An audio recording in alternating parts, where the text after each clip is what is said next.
Sabe aquela aura quase mística em torno da experiência de um advogado? Aquele feeling. Ah, o famoso instinto. Exato. Aquele instinto que supostamente separa os bons dos excelentes. Mas vamos ser sinceras, quantas vezes esse feeling é, na verdade, só um jeito mais elegante de dizer que se está atuando às cegas? Pois é. E é exatamente essa premissa, essa fé no achismo, que um artigo do André Medeiros, da Advoco Brasil, se propõe a demolir. E de forma muito pragmática. É o nosso mergulho de hoje, então. É o nosso mergulho. A proposta dele é, em essência, clonar o raciocínio de um juiz com IA. E o mais fascinante é que o texto não é uma reflexão teórica, sabe? É quase um manual de operações, um guia prático.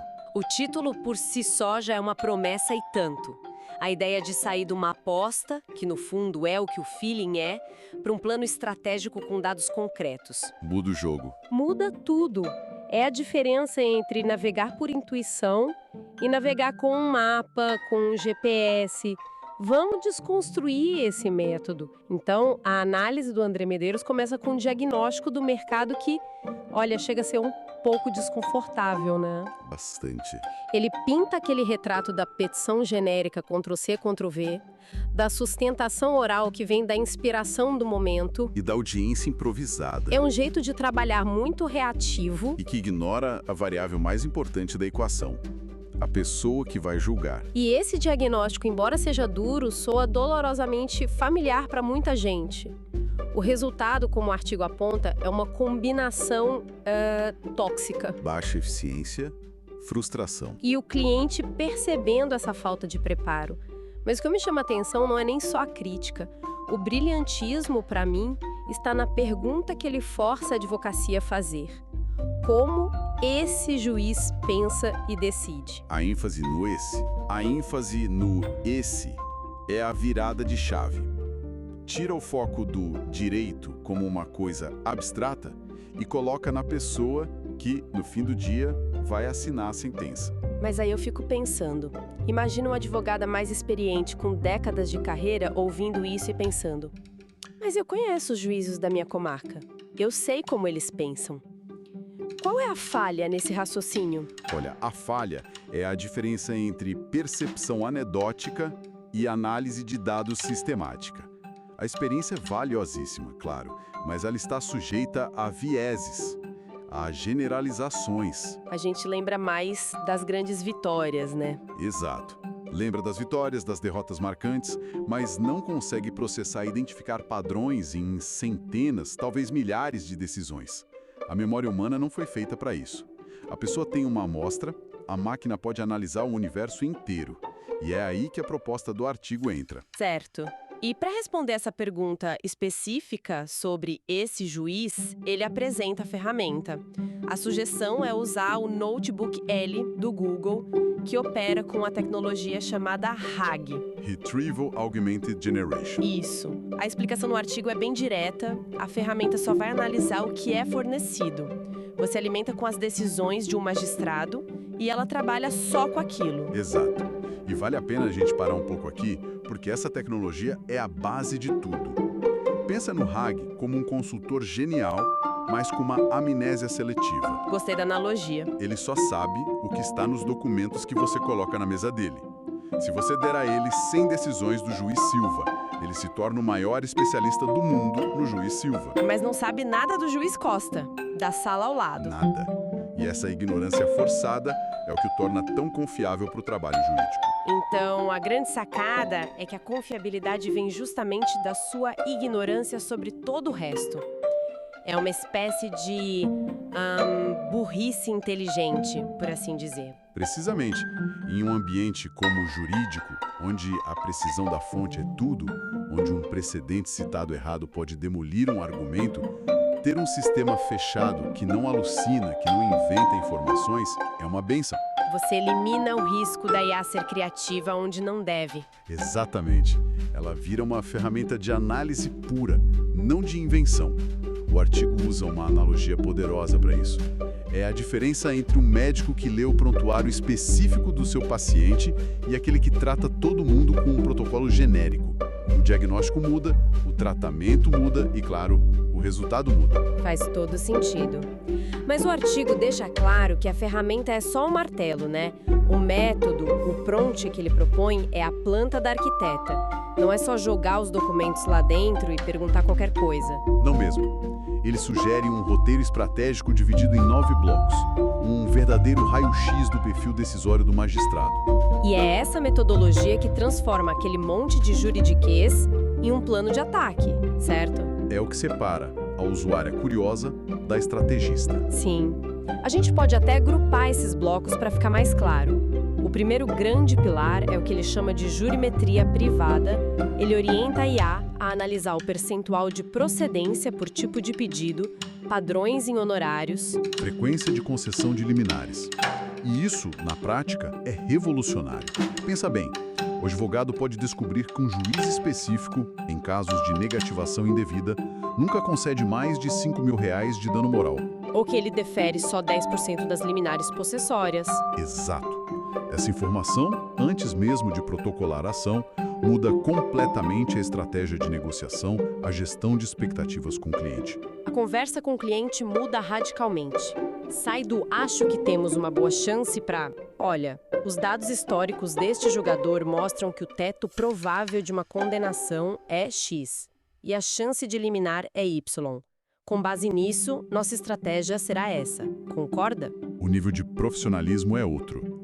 A advocacia deixa de ser um ato de fé e passa a ser uma decisão de negócios informada. O segundo grande grupo de blocos do prompt mapeia o que eu chamaria de DNA argumentativo.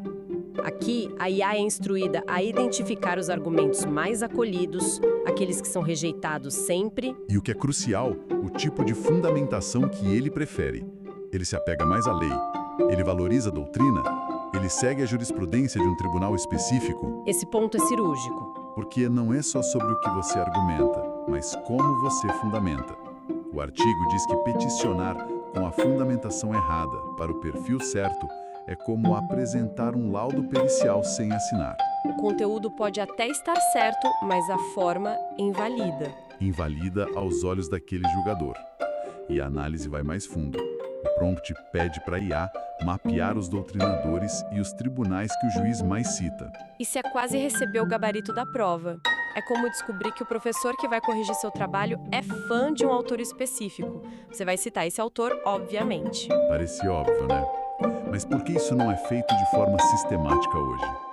Pela escala. É humanamente impossível. Exato. Uma advogada até consegue ter essa percepção sobre 1 ou 2 juízes com quem despacha toda semana.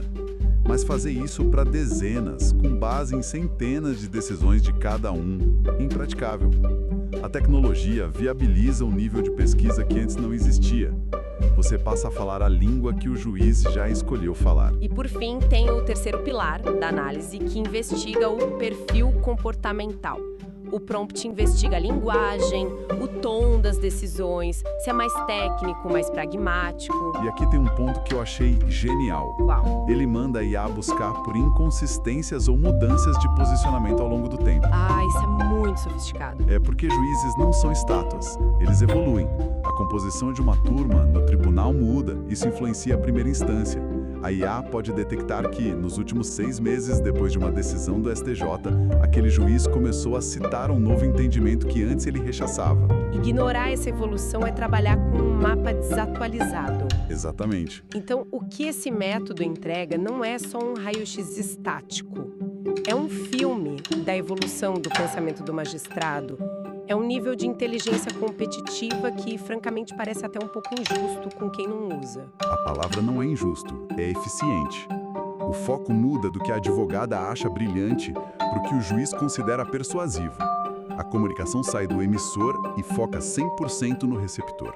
Certo, tudo isso soa incrível para a fase de análise. É quase como ter um mapa da mente do julgador. Mas a gente sabe que, na hora de escrever a peça, as IAs podem ser, digamos, criativas demais ou robóticas demais. O artigo do André Medeiros aborda essa armadilha, certo? Onde é que a ferramenta separa. Sim, e essa distinção é o que separa o uso maduro da tecnologia do uso só entusiasmado. O artigo é categórico nisso. O Notebook M é uma ferramenta de análise, não de escrita. Tentar forçar a barra é a receita para o desastre. Exato, e ele aponta as limitações específicas. Que são? Textos rasos, basicamente. Uma colagem de trecho das fontes que você forneceu sem uma linha de raciocínio coesa. Ele se perde em textos longos, não constrói uma progressão argumentativa e, talvez o mais grave, falta o vocabulário e o tom calibrado da linguagem jurídica. Ele não entende a nuance entre uma petição inicial e um recurso de apelação, por exemplo. Não entende. E fora o principal, falta o contexto estratégico do seu processo, que é a alma da peça. A IA não sabe da liminar que foi negada, da testemunha que foi contraditada. Por isso, a solução que ele propõe não é uma bala de prata tecnológica. É um fluxo de trabalho, uma linha de montagem intelectual. Que ele descreve como Notebook LM analisa, Claude escreve. Perfeito. O fluxo é lógico e poderoso. Primeiro, usa-se o Notebook LM para o que ele faz de melhor: devorar as decisões e extrair aquele perfil completo que a gente discutiu. A máquina faz o trabalho pesado da pesquisa. Ok. Segundo, a advogada, o ser humano, consolida essa análise em um briefing estratégico. Esse briefing é o cérebro da operação.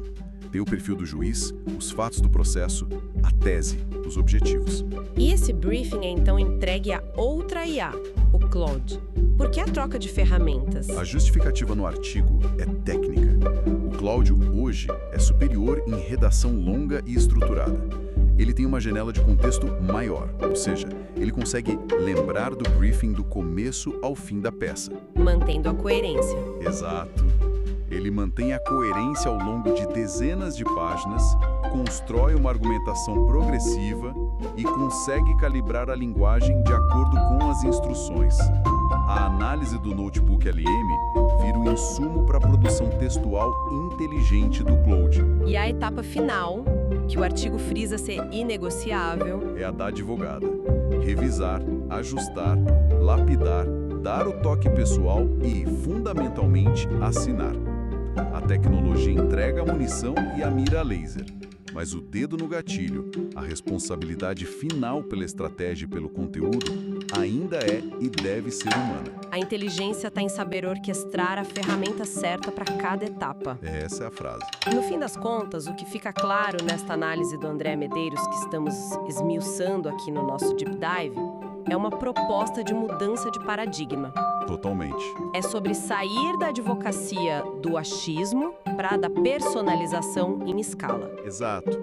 E o artigo prevê que a grande maioria vai continuar peticionando no escuro, confiando na experiência pessoal, que, como dissemos, é valiosa, mas limitada. Esse método é para quem entende que complementar essa experiência com dados não é sinal de fraqueza. É sinal de inteligência. Exato. A analogia final do texto é muito forte. Diz que a advocacia deixa de ser sobre ser um palpiteiro para ser sobre ser um cientista forense. É isso. Você não chuta a causa da morte. Você analisa as evidências disponíveis, que aqui são as decisões do juiz, e constrói uma conclusão que resiste ao contraditório. E essa é uma visão otimista, não apocalíptica. De jeito nenhum. Não se trata de substituir profissionais, mas de equipá-los com ferramentas que potencializam sua capacidade estratégica. É um campo imensamente fértil. E o que mais me impressiona, e o texto aponta isso, é que a barreira de entrada para aplicar isso é surpreendentemente baixa. Requer uma conta bubu, tempo e disposição. Basicamente. Mas a vantagem competitiva que isso gera é desproporcional. É uma alavancagem absurda do esforço. O trabalho que levaria semanas de pesquisa de jurisprudência, a máquina faz em minutos e com uma profundidade maior. Perfeitamente. E essa análise toda do André Medeiros nos deixa com uma questão para refletirmos sobre o futuro. Se a tecnologia já permite mapear com essa precisão o raciocínio de quem julga, o que vai definir a advogada de elite daqui para frente? Será a sua habilidade de fazer as perguntas certas à IA? Ou, sendo ainda mais provocador, será que a principal habilidade do futuro será a coragem de desaprender décadas de feeling e finalmente confiar no mapa que agora está ao alcance de todos?